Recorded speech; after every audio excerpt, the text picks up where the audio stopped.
বিনিয়োগ করেছে। সুতরাং এই ব্যাংক ঠিকাদারদের কাছ থেকে আমাদের এই ব্যাংক উদ্ধার করতে হবে এবং অরিজিনাল মালিকদের কাছে এই ব্যাংক ফিরিয়ে দিতে হবে।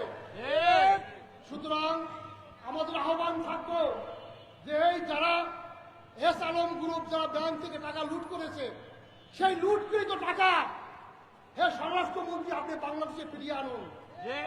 আপনি বাংলাদেশে এই টাকা ফিরিয়ে আনুন। এই টাকা বাংলাদেশের জনগণের টাকা।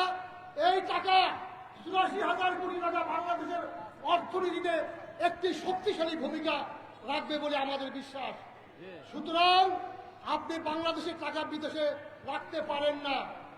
আপনি এখন নতুন সুরে কথা বলতেছেন এই ব্যাংকের মালিক কে এস আলম। যেভাবেই হোক যেমনি ভাবে হোক তিনি শেয়ারের মালিক হয়েছেন। তিনি কিভাবে শেয়ারের মালিক হয়েছেন এটা কি বাংলাদেশের মানুষের অজানা? প্রত্যেকটি মানুষ জানে তিনি লুট করেছেন, তিনি ডাকাতি করেছেন, তিনি বাংলাদেশের গোয়েন্দা বাহিনী দিয়ে অস্ত্রের মুখে তিনি এই বিদেশি এই শেয়ার হোল্ডারদেরকে দেশ থেকে তাড়িয়ে দিয়েছেন। সুতরাং আর ব্যাংক নিয়ে সিনিমিনি খেলা নয়, ব্যাংক নিয়ে ডাকাতি নয়, ব্যাংক নিয়ে লুট নয়। এই ব্যাংকের টাকা এদেশের মানুষের হাতে ফিরিয়ে দিতে হবে। এদেশের মানুষ এখন তারা সচেতন, তারা আমাদের মতো বৃদ্ধ নয়। এদেশের যুব সমাজ আমাদের থেকে ভালো বোঝে। এদেশের যুব সমাজ কিভাবে তাদের দেশকে রক্ষা করতে হবে, কিভাবে এদেশের অর্থনীতিকে শক্তিশালী করতে হবে, এই বিষয়ে তাদের ভালো ধারণা আছে, আমাদের থেকে ভালো ধারণা আছে। সুতরাং এই ইসলামী অর্থ ব্যবস্থাকে ধ্বংস করা যাবে না।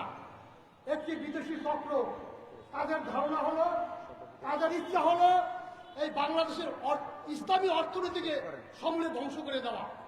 তাই তারা উঠে পড়ে লেগেছে এই ইসলামী অর্থ ব্যবস্থাকে ধ্বংস করে দিতে হবে। আপনারা কি সেই অর্থ ব্যবস্থা ধ্বংস করতে চান? সুতরাং আপনার পতাকা তলে সমবেত হন।